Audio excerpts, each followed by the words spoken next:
বন্ধুরা আপনারা যদি সঞ্জু স্যামসংকে ভয়ঙ্কর খেলোয়াড় মনে করে থাকেন তাহলে আজকের ভিডিওতে লাইক করতে ভুলবেন না। বন্ধুরা সাউথ আফ্রিকার বিপক্ষে শেষ বলে চোট পেয়েছেন মাঠে থাকা নারী সমর্থক। চোট লাগার পর তিনি দিয়েছেন মাথা খারাপ করা বায়ান, যেটি শোনার পর আপনারা অবাক হয়ে যাবেন। বন্ধুরা ভারত ও সাউথ আফ্রিকার মধ্যে 4 দিনের টি-20 সিরিজে শেষের দিনে ভারতীয় দল সিরিজটি জয় করে নেয়। অবশ্যই এই ম্যাচে একজন মহিলা সমর্থক চোট পেয়েছেন, যার কারণে প্রথমবারের মতো মহিলা সমর্থক মিডিয়ার সামনে এসেছে। তিনি সঞ্জু স্যামসংকে নিয়ে এমন বায়ান দিয়েছেন যেটি শোনার পর আপনার পায়ের তলা থেকে মাটি সরে যাবে। এই ম্যাচে ভারতীয় দল জেতার পর সঞ্জু স্যামসংকে নিয়ে চোট পাওয়া মহিলা সমর্থক কি বলেছেন সেই অবাক করা বায়ানের সম্পূর্ণ ভিডিও আপনাদের দেখাবো। এই সব কিছু জানার জন্য ভিডিওটি শেষ পর্যন্ত দেখুন। তবে তার আগে আপনাদের কি মনে হয় সঞ্জু স্যামসং, অভিষেক শর্মা ও সূর্যা কুমার যাদবের মধ্যে সব থেকে সেরা খেলোয়াড়কে নিচে কমেন্ট করে আমাদের জানাতে ভুলবেন না। বন্ধুরা আপনারা সকলেই জানেন ভারত ও সাউথ আফ্রিকার মধ্যে 4 দিনে টি-20 সিরিজ খেলা হয়েছিল,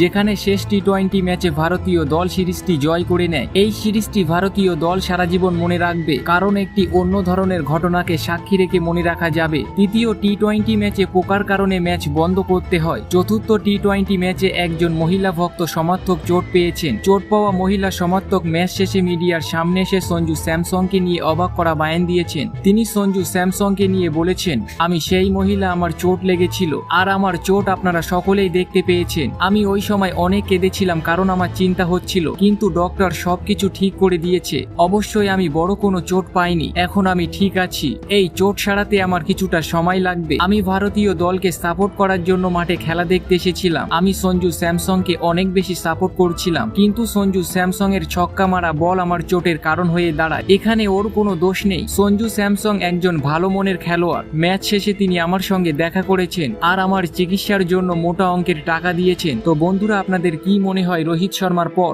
ভারতীয় দলের মহান খেলোয়াড় সঞ্জু স্যামসং নাকি নয়? নিচে কমেন্ট করে আমাদের জানাতে ভুলবেন না।